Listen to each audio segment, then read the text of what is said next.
ভাঙা যায়, শক্ত না। আসসালামু আলাইকুম। দেখতে পাচ্ছেন যে এখানে মেহগনি গাছ কাটা হয়েছে, বাড়ির কাজ করব তার জন্য বেশ কিছু গাছ কাটা হয়েছে কালকে। এই বাঁশঝাড়ের মধ্যে একটি গাছ ছিল এবং আমার গেটের সামনে একটা ছিল, ওই যে কাজ করতেছে ওখানে একটা ছিল, এবং আরেকটি ছিল হচ্ছে ওই যে ওই পাশে কর্নারে। তো তিনটা গাছ কাটছি, ওইদিকে ইট ভাঙার কাজ চলতেছে, নতুন করে আবার বাড়ির কাজ করবো। আসলে একটা সমস্যায় পড়ে গেছি, মানে বাড়ির কাজ কি করবো সেটা নিয়ে এখনো কনফিউশনের মধ্যে পড়ে গেছি। আসলে এই ঘরটা কি ঠিক করব, নাকি নতুন করে আর একটা বিল্ডিং দিব, নাকি ফাউন্ডেশন করে কাজ করবো, আসলে সিদ্ধান্ত নিতে পারতেছি না। এই গাছটা একটু বড় ছিল, মানে সবচেয়ে বড় ছিল এই গাছ। এটার ডুম হয়েছে একটা দুইটা তিনটা চারটে, একটা দুইটা তিনটা চারটে, আর ছোট ছোট হয়েছে দুইটা। এটা একটু বড় হয়েছিল, গাছের মোটামুটি সার হয়েছে, গাছের বয়স হয়েছে, কিন্তু সেরকম ভাবে গাছের গ্রোথ নাই। এই গাছগুলার বয়স অনেক, কিন্তু আসলে গ্রোথ কম, কিন্তু সার হয়েছে, ব্যাপক সার হয়েছে গাছের, এগুলো সার হয়েছে। প্রথমে চিন্তা ছিল যে এই ঘরটা ভাঙে নতুন করে এটার সাথে অ্যাডজাস্ট করে নতুন করে করব। এখন আব্বা বলতেছে যে না, এটা আর ঠিক করার দরকার নাই, তুমি ওইটার ওই পাশে মানে দক্ষিণ পাশ দিয়ে নতুন করে ফাউন্ডেশন করে কাজ করো। এখন আবার আম্মা বলতেছে যে বারান্দা দেওয়ার জন্য। কি একটা ঝামেলায় পড়ে গেছি, আমি এখন পর্যন্ত সিদ্ধান্ত নিতে পারতেছি না আসলে কি কাজ করবো।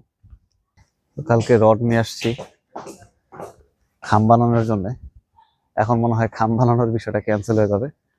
এইখানে আসলে মূলত আমি কাজটা করার চিন্তা ভাবনা আছে, এখন পর্যন্ত সিদ্ধান্ত নিতে পারি নাই কি করবো। কারণ এটার সাথে অ্যাডজাস্ট করে হয়তোবা এই পাশে এই দেওয়ালের সাথে লাগাই দেবো, এরকম হতে পারে।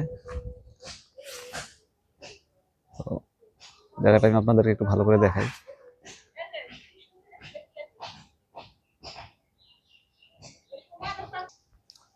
গ্রামের সব জলপাই শেষ, অথচ আমার বাড়ির জলপাই এখনো আছেই। পাখি প্রত্যেকদিন খায় আর ফালায়, স্কুলের পোলাপান আসে খায়, মাঝে মধ্যে আমি দু একটা খাই। পাকা জলপাই গাছের ভালো লাগে। এখানে এখনো অনেক জলপাই আছে, বেশ কিছু জলপাই বিক্রি করা হয়েছে, তারপরে আচার বানানো হয়েছে, এখনো অনেক জলপাই রয়ে গেছে। আসলে পাড়ার মানুষ নাই, যার কারণে ওইভাবে আচার বানানো হয় না। দুই চারটা করে পরে পোলাপান আসে খায়, এইভাবে আসলে চলতেছে। একটা জলপাই পড়ছে,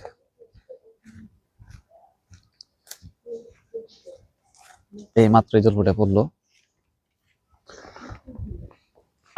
একটু পাকা পাকা, মানে পাকছে মাত্র পড়লো, এটা একদম ফ্রেশ, একটু পাকছে। এটা খাইতে চরম ভালো লাগে, চরম, খুবই সুস্বাদু এই পাকা জলপাইগুলো। এই দেখেন, ইয়া আল্লাহ কতগুলা পড়ছে দেখেন, এই যে পড়ে আছে, এই যে পড়ে আছে, হ্যাঁ দেখা যায়, হ্যাঁ। তারপরে এই যে পড়ে আছে, ও আপনার এগুলো সব পাকা জলপাই। এই যে দেখেন, এই যে পড়ে আছে, তারপরে এই যে, ও আপনার এগুলা পোলাপান একটু পরে স্কুল থেকে সব আসবো, আইসা সব নিয়ে যাবে গা। আদিবা, বাবা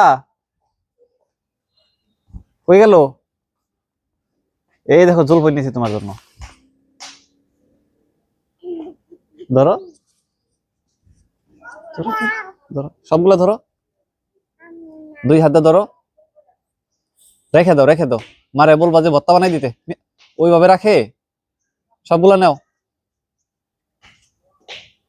হ্যাঁ, ওই হাতে নাও। এই বাবা, কই ফালাইতেছো তুমি এগুলা? তোর একসাথে রেখে দাও, একসাথে রেখে দাও, একসাথে রেখে দাও। আজকে প্রচুর শীত, চারদিকে কুয়াশা, এবং কুয়াশার সঙ্গে সঙ্গে বাতাসও ব্যাপক। তো কি করো তুমি বাবা? পড়ে যাও না।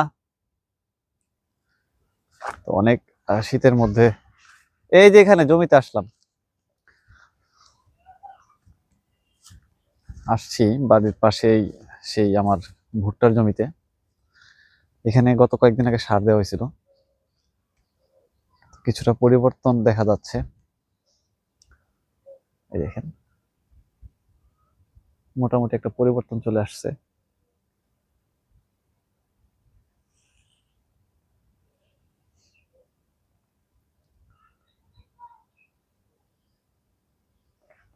আগাছানাশক ব্যবহার করা হয়েছে, কিন্তু আগাছানাশকটা হয়তো আরো 2-3 দিন লাগবে এটার রেজাল্ট দেখার জন্য। আবার পাশের জমিতে আগাছানাশক ব্যবহার করছে, এটা মোটামুটি খুবই ভালো রেজাল্ট দেখা যাচ্ছে। আপনার দুবলা ঘাসগুলো খুব সুন্দরভাবে মারা গেছে। আমি বিষয়টা দেখাই আপনাদের। আমাদের দুবলার গুলাও খুব সুন্দরভাবে দমন হয়েছে। আমার জমিতে অবশ্য এত আগাছা নাই, আমার জমিতে আগাছা কম। হ্যাঁ, আমার জমিতে আগাছা কম, তারপর আগাছানাশক ব্যবহার করছি। আর 2-1 দিন পরে বোঝা যাবে আসলে রেজাল্ট কি। এই যে বাড়িতে খাওয়ার জন্য কিছু বেগুন করা হয়েছিল, বীজ দেওয়ার সময় নাই, যার কারণে ব্যাপক পোকার আক্রমণ। যা হয় টুকটাক তাই, বাড়িতে দেখা গেল যে সকালে বা দুপুরে বিভিন্ন সময় 2-4টা করে তুলে তুলে খাওয়া হয়। আসতে পারবা? আসো, আমার মেয়ে আদিবা। হ্যাঁ,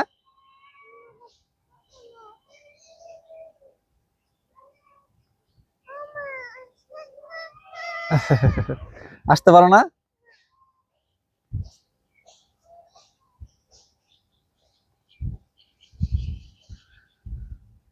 তোমার নাম কি বলো?